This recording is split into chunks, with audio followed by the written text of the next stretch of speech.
Thank you so much for checking out our podcast. You're watching the extended cut video version of the podcast. We still edit down the audio, but we wanted to provide a video version. We've been doing this for several months now, and the video versions are as much as 45 minutes longer than the audio versions. A lot of uncut banter between me and Calvin to start and end the episodes. I think a lot of valuable content that we usually cut out, so the edited version is a little bit shorter. But yeah, so thanks so much for checking out the show.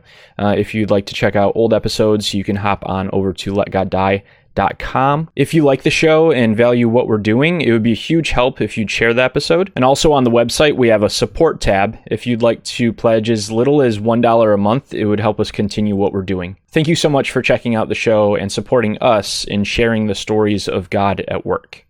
Hey, this is a Let God Die podcast. This is Josh. This is Calvin. And once again, we had technical difficulties with Google Hangouts, so we're recording via different means. So Calvin's image is all prominent there, and I'm just like a little side blurb there. But we are doing another repost of an old episode, so I can take some time to work on a project that I've wanted to work on for a very long time that I put on the back burner.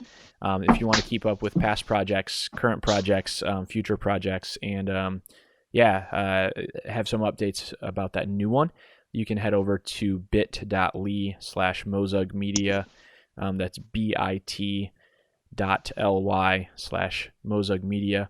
And I thought about, for my pick of an old episode that had a major impact on my life, episode 44 with Evan Koons, which was probably by far the weirdest episode that we've ever done. Thanks. Goodness. So this was 3 years ago. And so Evan Koons, he was the face of a video series called For the Life of the World. And I think it's just a great video series.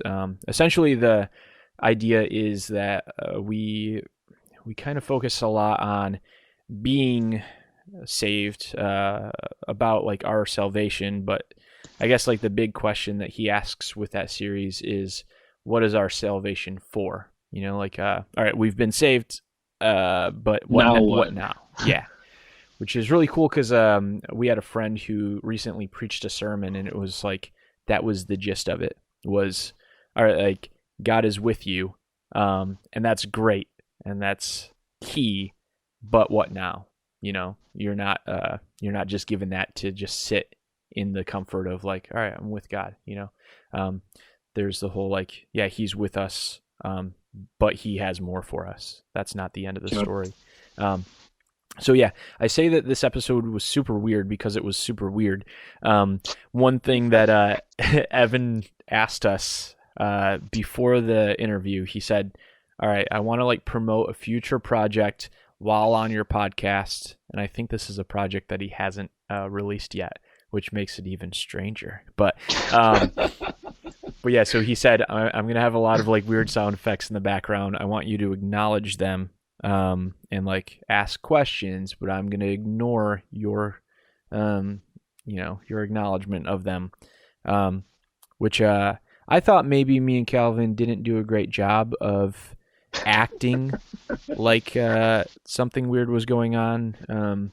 But a friend of mine actually at one point in time said like, man, that Evan guy was like trolling you guys really hard, right?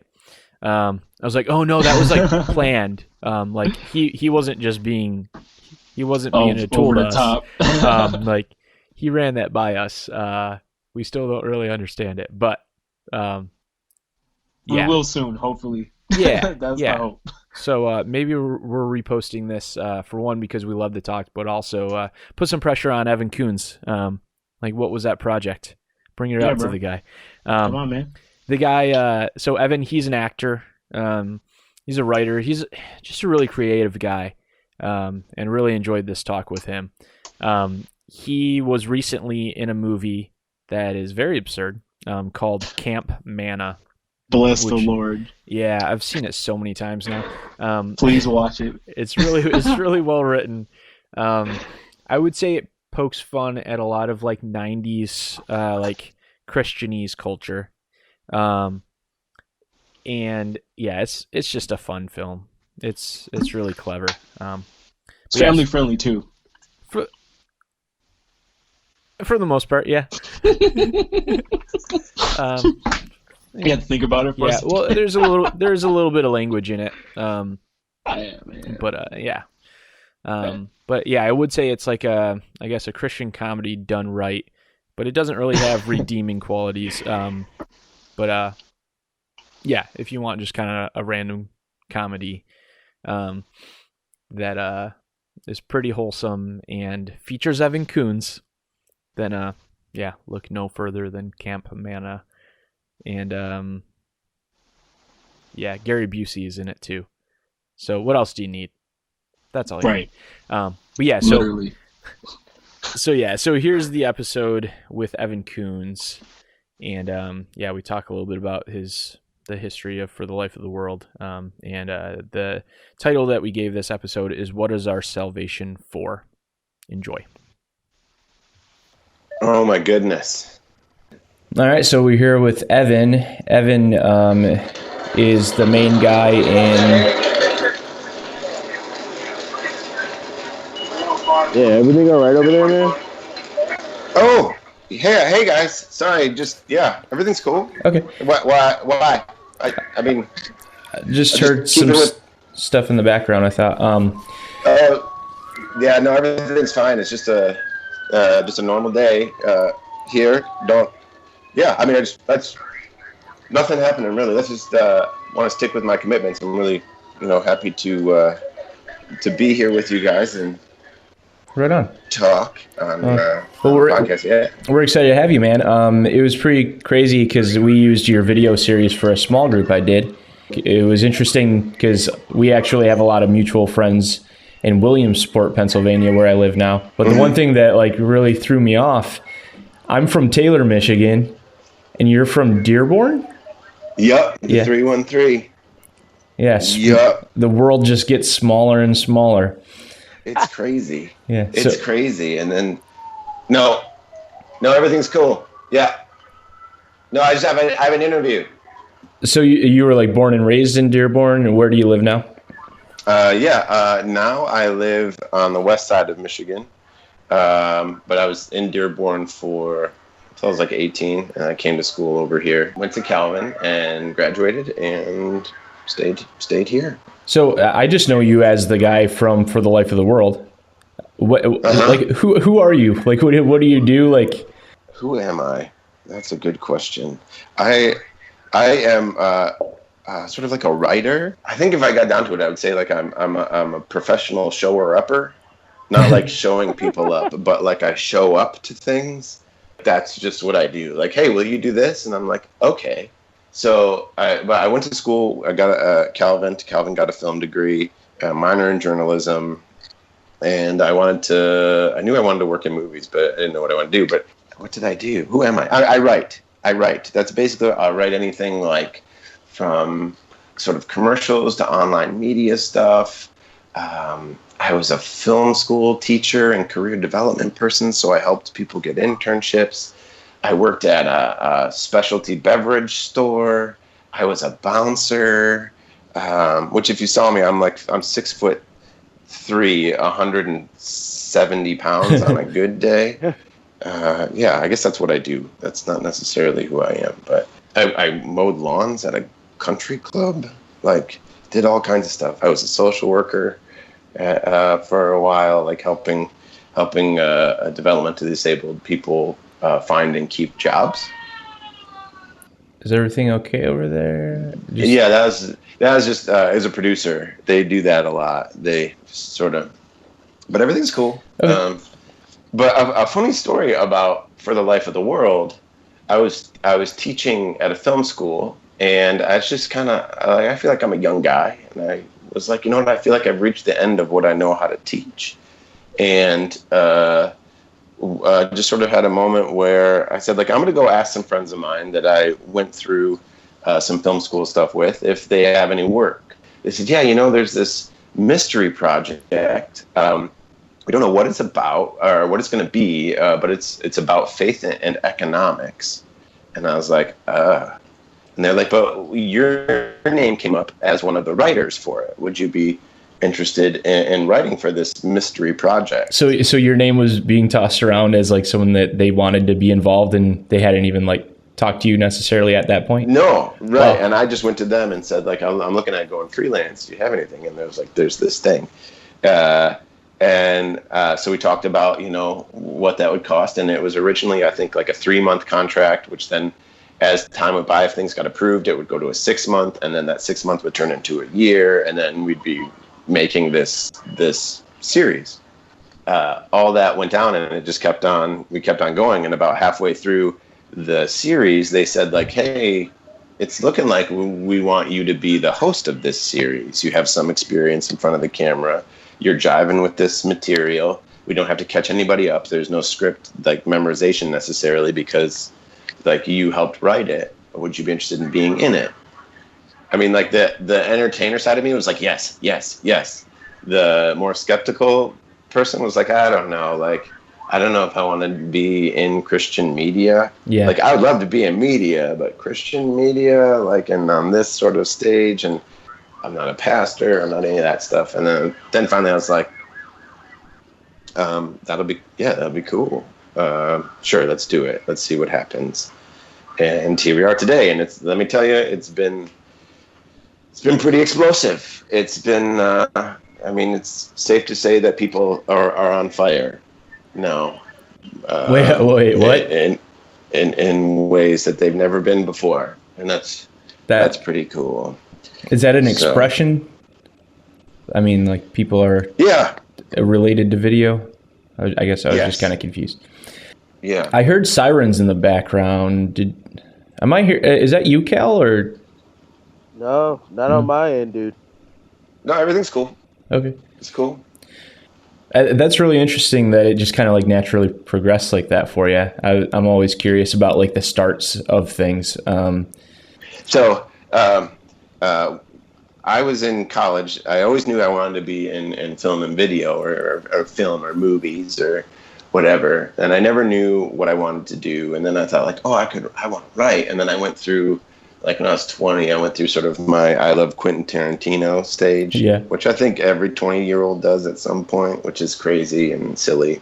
By the end of my senior year, though, I just was feeling like film was not a place that you could be, that was someplace that God desired people to be. Like, I felt like it was very much self-advancement and ego and, sort of the utilization of people. Like, you're just using people to get things that you want. And I sort of said, like, this isn't somewhere I can go, but you know what?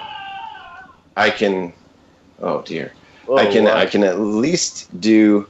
Like, I'll go into social work, because even if I'm bad at social work, like, at least I'm doing something good for the world, right? Like, at least whatever.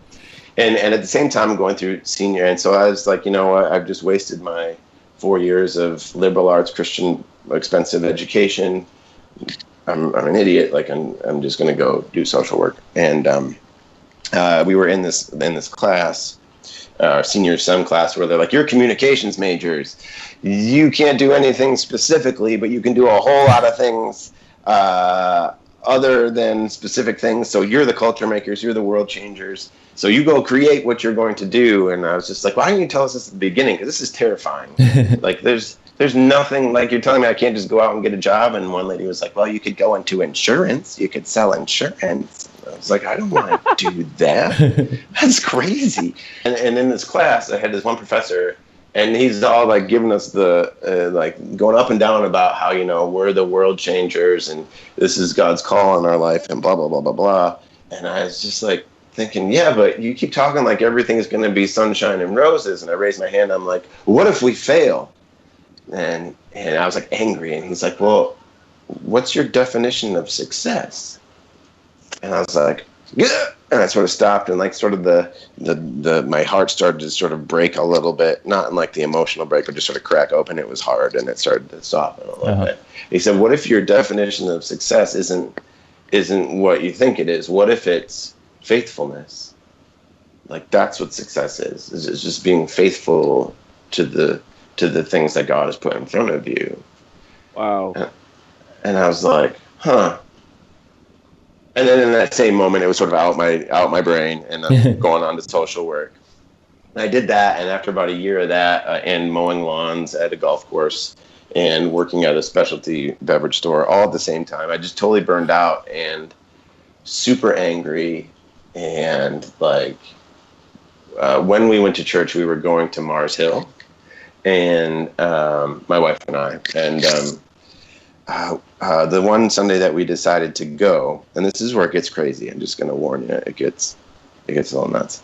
The one Sunday we decided to go, and caveat, side note, there's a lot of people who talk about like Mars Hill or Rob Bell and have like negative things to say about him, and I don't necessarily disagree sometimes, but Mars Hill is a place where a lot of people were healed from what their growing up in the church did to them. Yeah. It was a place to lament, and it was a place to feel safe.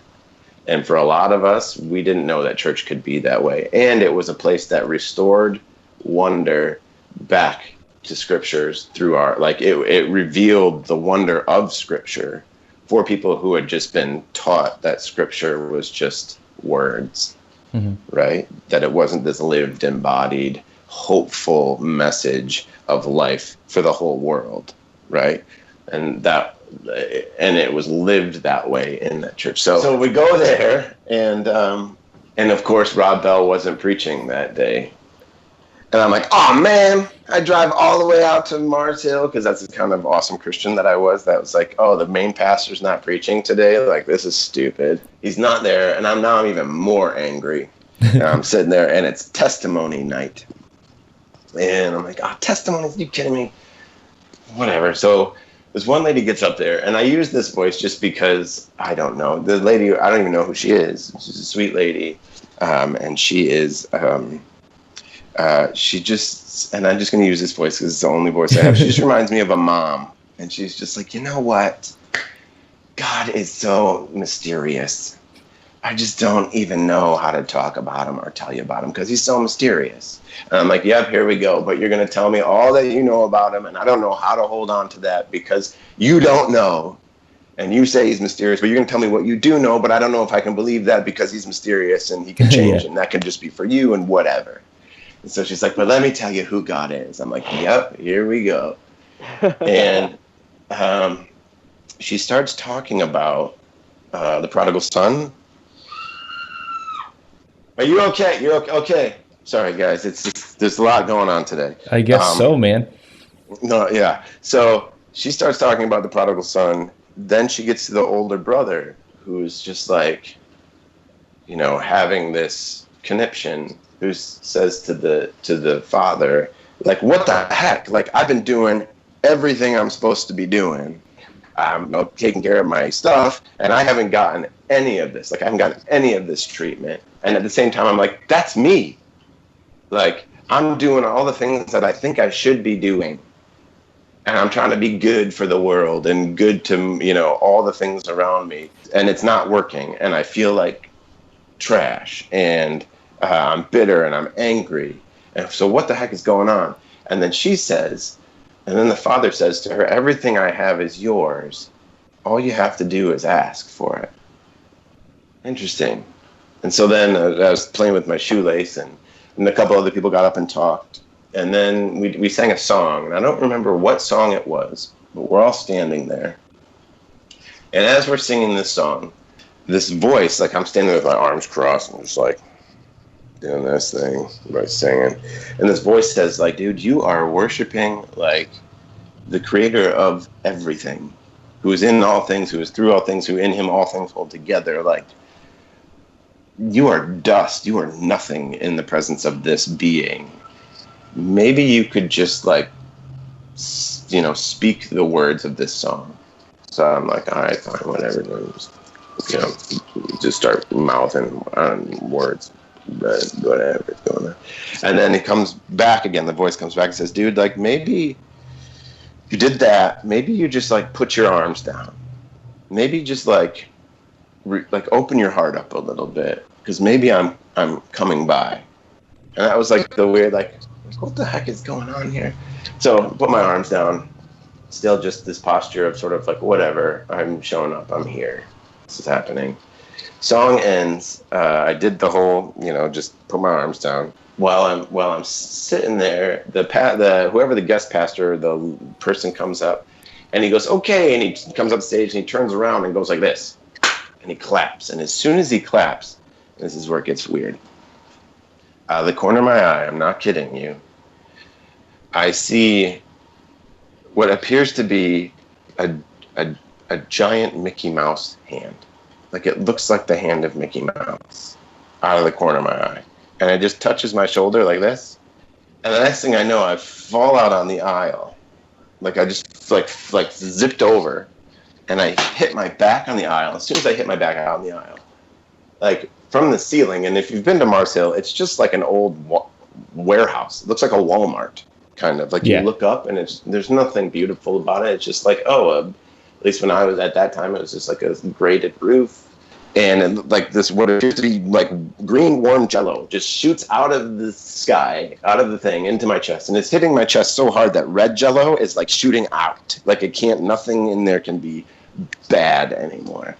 And I was only there for like 2 seconds, and I sit up and I'm like tearing up because it was so overwhelming. And it was like a fire hydrant, like a fire hose of warm jello. And I sit up. And the guy behind me is like, are you okay? And my wife, I'm like a foot taller than my wife. And so she's like, you were here and then you were there. And I'm just like, yeah, I'm okay. What the heck just happened? And things okay? Yeah, we're good. So we just moving along. So I sit there, and I don't like pass out like that. Like, I don't. And I was just like quiet because I was like, do I tell my wife that I just saw the hand of Mickey Mouse throw me out like the Holy Spirit, like into the aisle of church? Like, I don't know. No. So we go back to our house, and my best friend and the best man at my wedding, we lived in a duplex. He and his wife lived below us, and we lived up top. So we sit there, and he's like, we're just like, he said, God isn't a God of confusion. Like, God brings clarity. He didn't give you that to you without wanting to reveal something to you. So let's just pray and ask him about it. We're praying. It's like, what are you seeing? When God told Peter that he could eat, like, the Gospels for the Gentiles? Yeah. And like the hoofed animals came down. He's like, go take and eat. And he's like, no, I'm not going to do that. He's like, no, go take and eat that.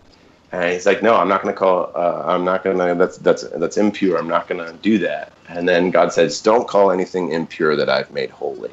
Mm-hmm. Like, that was like what kept coming back to me. Don't call anything. Yeah, I know. It's crazy. Said, don't call anything impure that I've made holy. That was another producer, by the way. Okay. And he said, what are you calling impure that God has made holy for you? And, or in general, I think it's now, but at the moment, for you. And I thought about it, and the only thing that I wasn't doing, the only thing that I was avoiding, the only thing that I had written off completely was film and video. And he said, well, then you should probably go do that.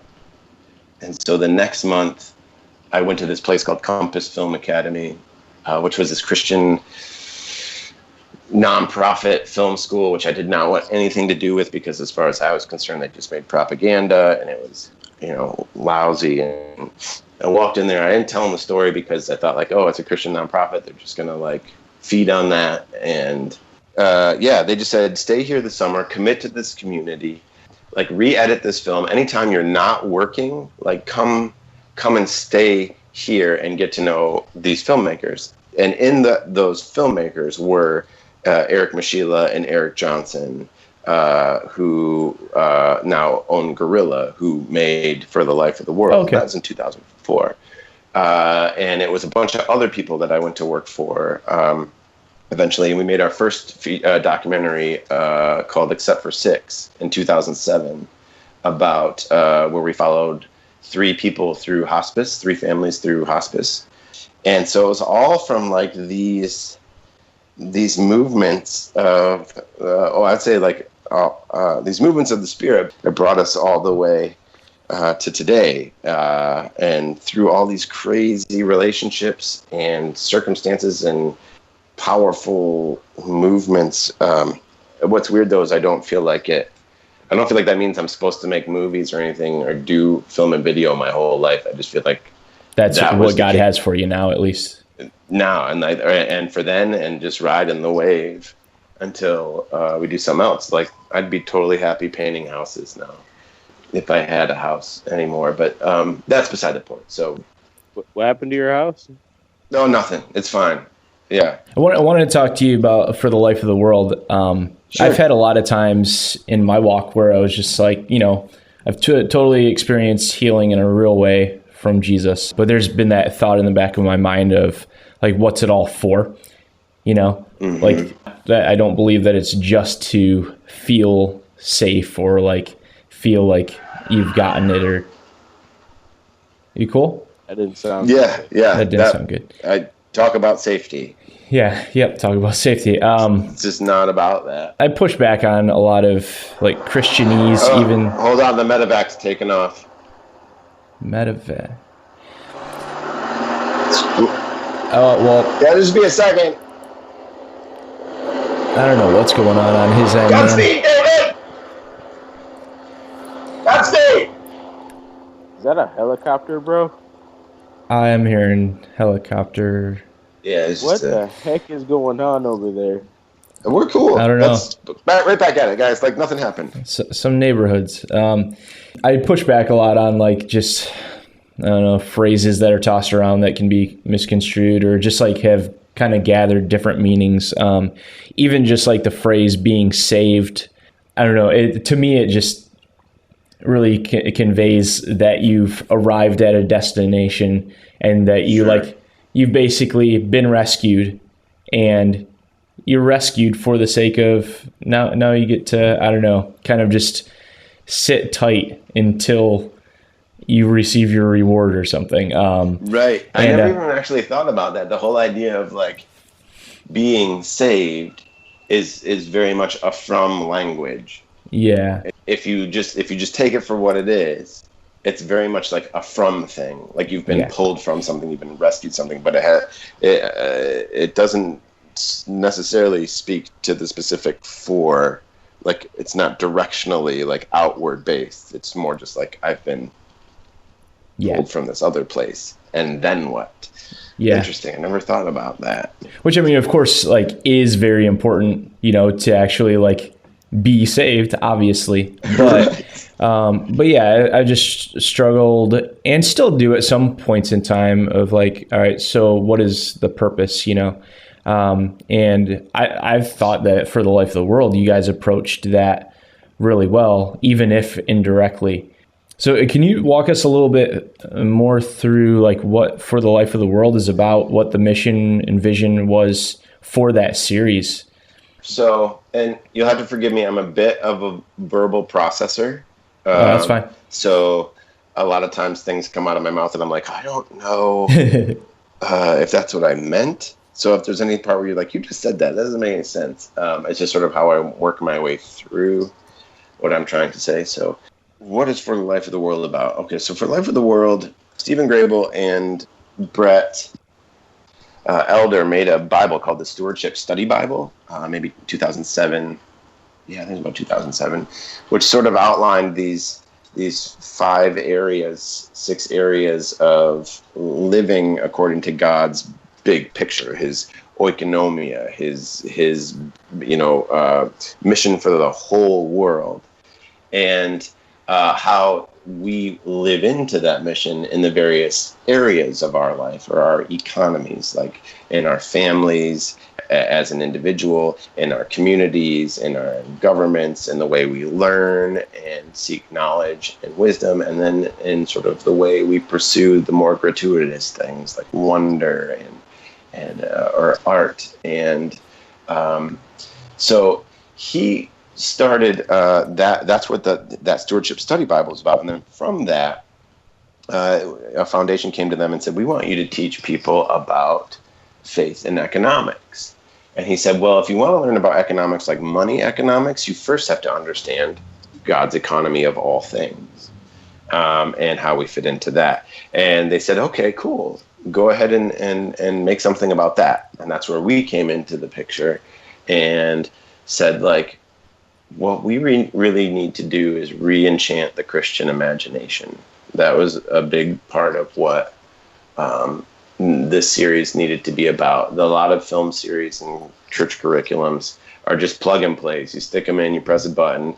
It's the cheapest, it's let's get the speaker in front of a green screen. Let's throw some B-roll in there. Let's have him do his 7-part series, and he'll preach for 7 episodes, and we'll just throw a PowerPoint presentation over it. And then that somehow counts as something that's engaging. And then you're wondering why people are like, ugh, this is crazy. So we said, let's make this a whole living thing that embodies what it means to live out the gospel in every area of your life, to live it out in a way that's compelling and engaging, and especially in a media context. Like, let's live that out through the way we present this media, or this series. So we just sort of thought, let's be risky, and let's put all the things together that we love, and see what happens. So let's take all of our 80s Christian knowledge, McGee and pop culture stuff. Let's take Pee-wee's Playhouse and Sesame Street and Mr. Rogers' Neighborhood,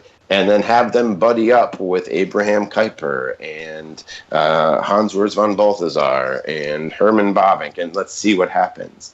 And we thought, like, that's not happening anywhere. The audience for the Life of the World isn't necessarily a seeker audience. It's more people who are aware of the church and aware of their salvation, but are also aware that it's for something more, and have never, or are struggling to know what that more is. Yeah. We really went back to some of the old writers. Like, we went to like Aquinas and Augustine and von Balthasar and some of the Desert Fathers. Like, we went way back. Like, we weren't sticking with anything necessarily post in sort of 1950 and later. We went sort of before that, and a lot of stuff that's old, because we thought the old is the new, and there's some stuff we have to return to recapture what church and what it means to live according to the gospel. For yourself, like, while you were making it, was it as much like of a growing process for you as it was a writing process? I'm sure it wasn't, all right, I'm Evan and I have all this figured out, let me write this and convey this message, I guess, to what extent were you kind of like in that process of learning as well?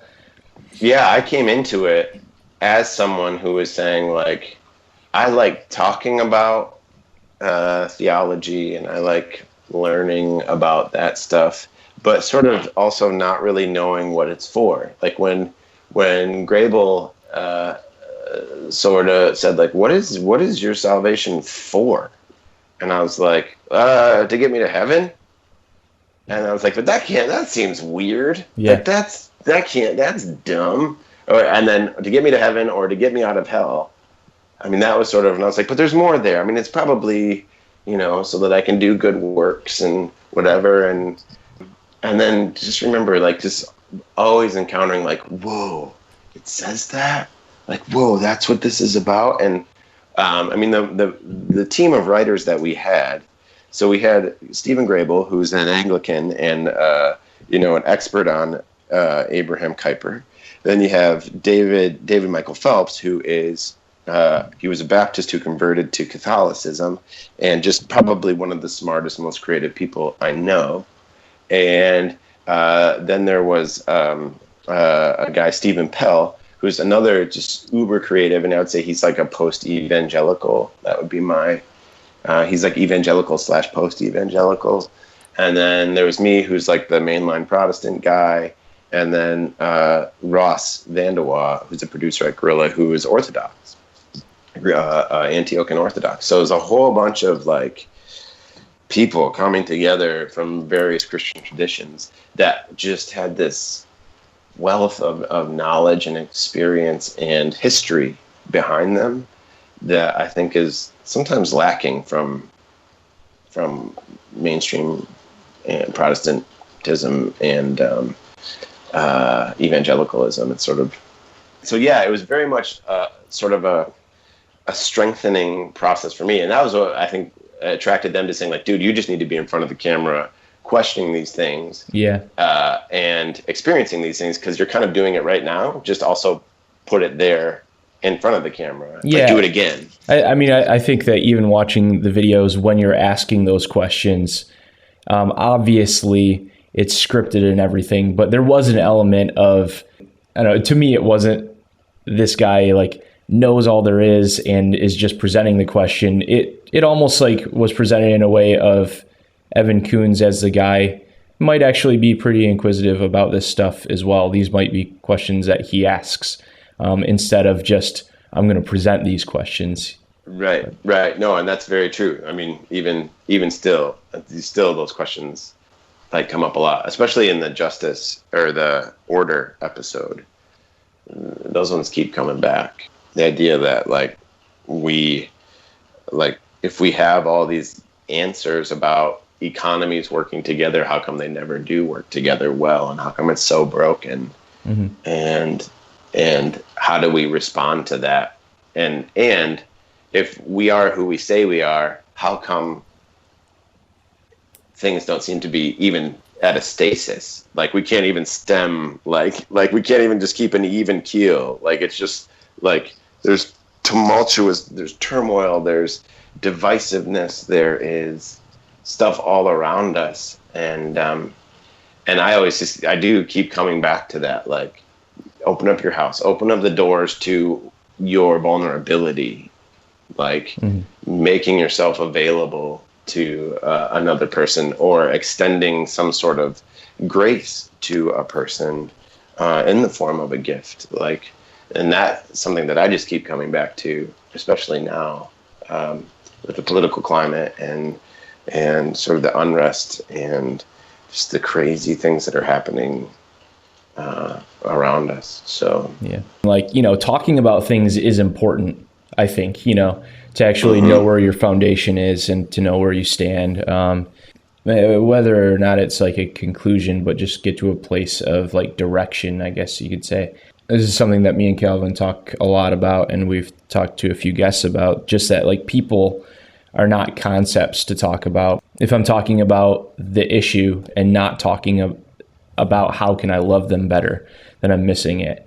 And if I'm just like going on and on trying to analyze like how can I best live my life, I can come to a lot of different thoughts, but it's when I'm actually walking forward in obedience to what God's calling me right now. Like, I could analyze the heck out of things and try to figure things out, but I'm not going to get anywhere, and I'm going to get more cynical.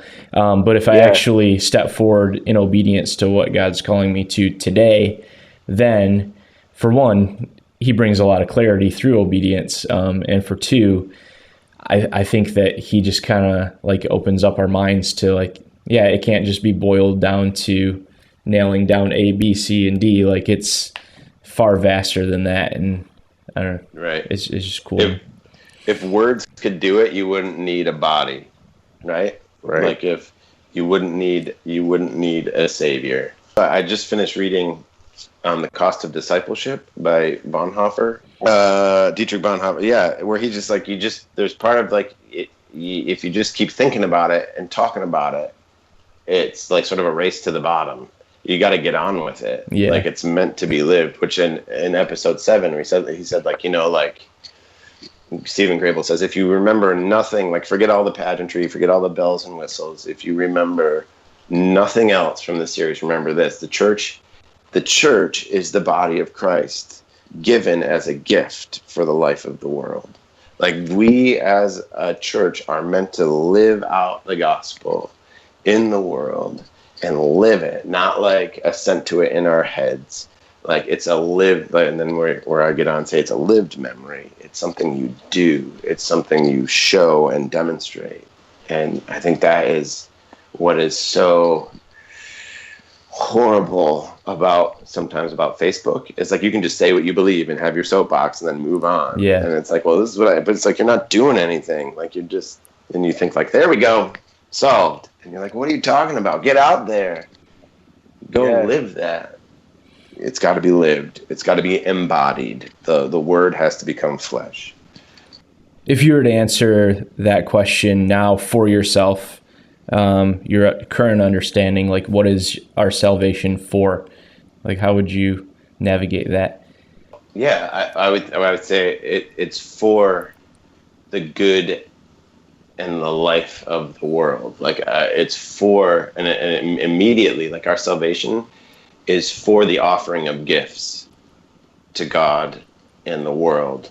And to me, it's like really simple. It's just a matter of saying like what I'm doing right now, like in this podcast or in the madness, that's going on around me, is something that I can give to God in worship. And it's a way that I can honor him through all that he's given me, and I can reciprocate that. And in doing so, I can also say, and I'm giving, like I'm understanding and also partaking in the fact that I'm giving gifts. I'm giving a gift, or I'm giving something of value to the world around me by doing what God has put in front of me to do.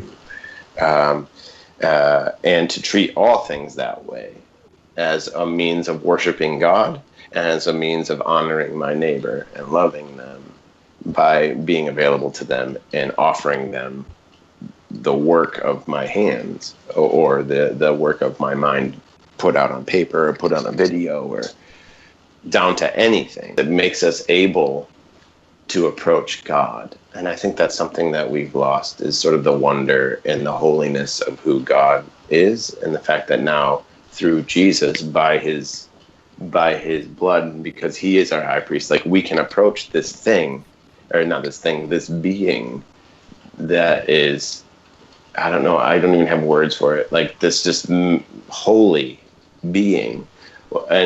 And I don't know if I'm making any sense, but the way I think about it is how when you meet your idol, like if you have a hero, if I was to meet them, like I just turn to putty, right? I'm like, oh my goodness, I fan out with music, I fan out with artists, I fan out with, like, I lose my stuff with a lot of people, and then I think like, what about God, the person who created that mind and that mind and that mind and that mind? If I ever ran into him, like, I think I'd just kind of explode, and I don't think we think about that very often. Yeah. I think there's a reason people either run away when they meet God or they fall down. Yeah. Like we've lost that, and the fact that now, like through Christ, that we can approach this person and offer him the stuff of our hands, and he can receive it. I think that's kind of what it's about. And then he gives gifts back, and it's this reciprocal participation relationship. I don't know, even like your story and what we've been talking about reminds me a lot of the story of the prodigal son that you were talking about earlier, just that I think even I hadn't really thought of it in this context, but just that it very much is the story of salvation, where you have the one that is coming to a point of returning to his father. You have the other one that's already there, who has the capacity to enact his salvation, if you want to call it. Like he's been in this position of like being saved this whole time, but isn't doing anything about it. It isn't an active faith. And I mean, maybe that's looking into it a little bit too much, but I just think that it is kind of telling that like when we have been saved, a lot of the time our reaction is just to exist there and not actually to be stewards of like what God's given us. A lot of time we don't even realize that we've been invited into what God's doing. We just kind of think that like, all right, we're on his team now. Right. We've gotten into the club, instead of recognizing that like we're called far, far, far more to be part of what he has going on from that point forward. Right. They're thinking that it's about arriving, and it's far more, it's about doing like life with the Creator. Fragment it. Like now we're participating in God's plan for the world. Yeah. Like we are brought into it, and now the work of our hands, like we offer to him, and he puts, and he gives to us, and we offer back to him, and we're sort of part of what he's doing. And that's why I think like the daily reminder that that's what you're doing is one of the most important habits anybody can develop. Like I have this, are you guys familiar with Brother Lawrence? Yeah. Yeah. He's like one of my favorites. He figured things out about life, man. Yeah. Brother Larry, he couldn't become a monk, I think, because of his birth or something like that, but he could cook for them. So he was one of the cooks at the monastery. And in one of his prayers, his presence prayer was, "Oh my God, since thou art with me, and I must now, in obedience to thy commands, apply my mind to these outward things, I beseech thee to grant me grace to continue in thy presence. And to this end, do thou prosper me with thy assistance, receive all my works, and possess all my affections." So there's this, like, to me, that's the heart of what salvation is for, that you can dwell with God and in his presence all day, and like you commune with him, and in doing so, the slow movement of heaven and the infinite sort of joins you in your work, or fills you and allows you to be part of it in your work. So he says, like, in obedience to you, I have to do these things out in the world, and I ask that you help me, give me grace to do that, and to stay with you, not to lose myself and all the other things around that will tantalize me, and that are big shiny objects that will, pull me away from you. And to this end, help me out. Like, I can't do this by myself. Assist me in this. Receive all the stuff that I do. Like, I'm giving them back to you as a gift, and possess all my affections. Like, you are the person that I'm working for and honoring and loving, and you are more in the lives, and more like your image is in all these people around me as well. And I feel like that's the essence of salvation. It allows you to sort of to be with God, or I would say to be on your way towards the Father, to be with Jesus in all that you do, who has been given command over all that is around us. Calvin, is that ever like a thought process or a struggle for you? Just kind of like, what is your salvation for? Now, like recently, it's becoming a lot more clear. Whereas, like, Jesus does save us to bring redemption to the world.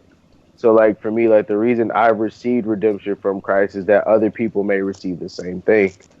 There's a lot of junk that happened before, like, coming to know Jesus, that I feel like this is just out here. It has no place, like, anywhere. And there's nothing I can do about it because I've done the damage already. But the Lord is like, I'm going to redeem all that stuff when you come under me. Trust that I'm going to work it out for your good and for my glory. I'm learning, too, that other people outside of, like, the redemption and the grace of Christ have that same opportunity. So I go to them the same way Jesus came to me, with an open hand, saying that this is yours if you have it. That's been keeping me, like, a lot more focused and a lot more grounded, and, like, not to a point where, like, you're talking to people and it's like, trying to get them to confess their sins and get them to repent right away. But no, like, helping them first see how Jesus sees them. And through that, allowing the Holy Spirit room to work in our heart. And if the Holy Spirit brings that up, you can have that opportunity. But, like, it doesn't just start from there. It starts from you having, like, a love tie with that person, doing life with that person, for them to actually know that you care. A love tie, that's good. When you brought up like past things and damages done, like that's one thing that just blows my mind, that God not only uses our obedience, but like he actually is big enough that he uses the mistakes and like the screw ups of our past for his glory, whether it's redeeming those things or letting that be a connection point, or just like showing us how big his love is through that stuff. But there's one conversation I had with some friends years back that just like really stood out to me. We were on a road trip, and I'm not going to go into the ins and outs.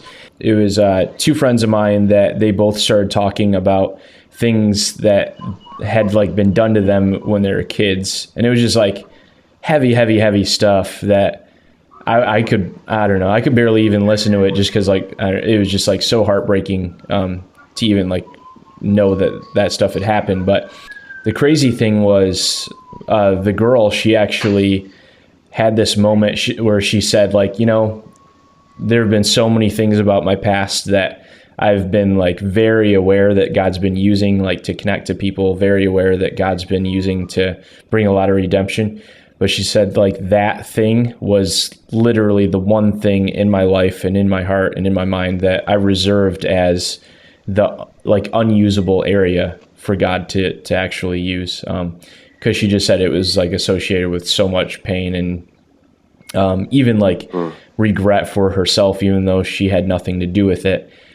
With things happening. But it was just kind of like one of those moments where God opened her heart to, no, I'm going to use even the screwed up stuff, that you don't even think is capable of being used, So that's one of those things where I always want to have a heart where, like a very repentant heart of, all right, like, that was totally stupid thing that I did there, dead wrong. But at the same time, like, just trusting that it's not beyond God actually doing something with, which is just mind-boggling. Very cool. Dave says something to the effect of, like, the power of, this is my words, not his, but the power of the cross is that it transforms the brokenness into a piece of the artwork. Yeah. It makes the darkness part of the beauty. It makes it. It transforms it into grace. That's an outside perspective.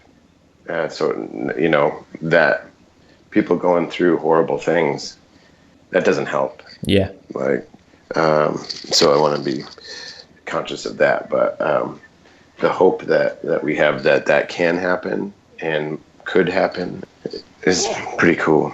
Yeah. But I think that's one of the things I struggle with to even articulate yet. I don't have that yet. And that's one of those things where, like, if you have a story, like, of experiencing that yourself, there's a lot of power in sharing that, but to actually just say it as, like, a general statement of, like, yeah, God uses all things, like, even the messed up stuff that happened to you, like, I could see people very easily just being like, well, you don't know, But, Yeah. The thing that I always have to tell myself too is just shut up and show up. Yeah. Shut up and show up.